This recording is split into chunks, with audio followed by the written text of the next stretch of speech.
అందుకే నేను సూటిగా ఈ ఆధారాలు మీ ముందర చెప్పి మీ ముందర మాట్లాడితే రేవంత్ రెడ్డి సెక్రటేరియట్లో సమావేశం పెట్టి చాలా మాట్లాడిండు. ఆయన కథ ఏంది, ఆయన కమామిస్ ఏంది అని ఆయన మాట్లాడతాడు.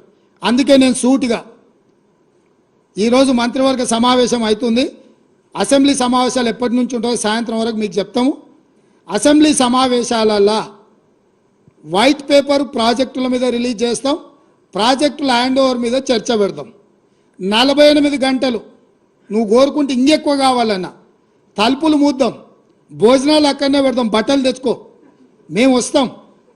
మామ అల్లుడు మీరు ఇద్దరు రాండి, లేకపోతే ఎంబడి కొడుకుని తెచ్చుకోరు, అవతల మీ బిడ్డ ఉంటే ఆమెను కూడా ఉమ్మడి సమావేశాలు పెడతాం. ఒకవేళ చర్చ చేద్దామంటే శాసన మండలి శాసనసభ ఉమ్మడి సమావేశాలు ప్రత్యేకంగా ప్రాజెక్టుల మీద జలాల మీద చర్చ పెడతాము.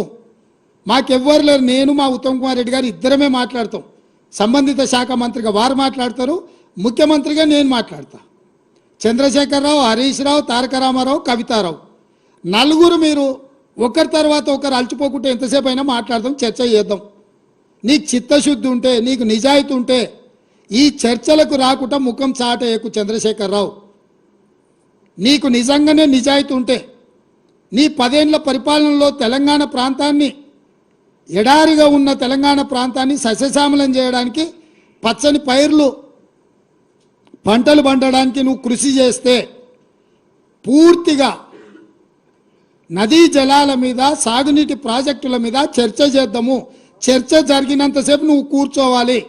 నువ్వు మాట్లాడినంతసేపు ఎంతసేపు అయినా మాట్లాడు, నువ్వు నీకు అనుమతిస్తాము, నిన్ను అభ్యంతర పెట్టము. నువ్వు నీ అల్లుడు, ఎందుకంటే 5 ఏళ్ళు ఆయన మంత్రి, 5 ఏళ్ళు ఈయన మంత్రి సాగునీటి ప్రాజెక్టు, 5 ఏళ్ళు ఈయన ముఖ్యమంత్రి, 10 ఏళ్ళు ఈయన ముఖ్యమంత్రి, 5 ఏళ్ళు ఆయన ఆర్థిక మంత్రి. వ్యవహారం అంతా మామాళ్ళుల మధ్యలోనే జరిగింది. మీకు పూర్తిగా అవకాశం ఇస్తాం. ఒక్క నిమిషం కూడా నీ మైక్ కట్ చేయం చంద్రశేఖరరావు, రా. ప్రతి డాక్యుమెంట్ తీసుకొని నేను మా మంత్రివర్యులు ఉత్తమ్ కుమార్ రెడ్డి గారు మేము మాట్లాడతాం. వాస్తవాలను ప్రజలకు చెప్పుదాం.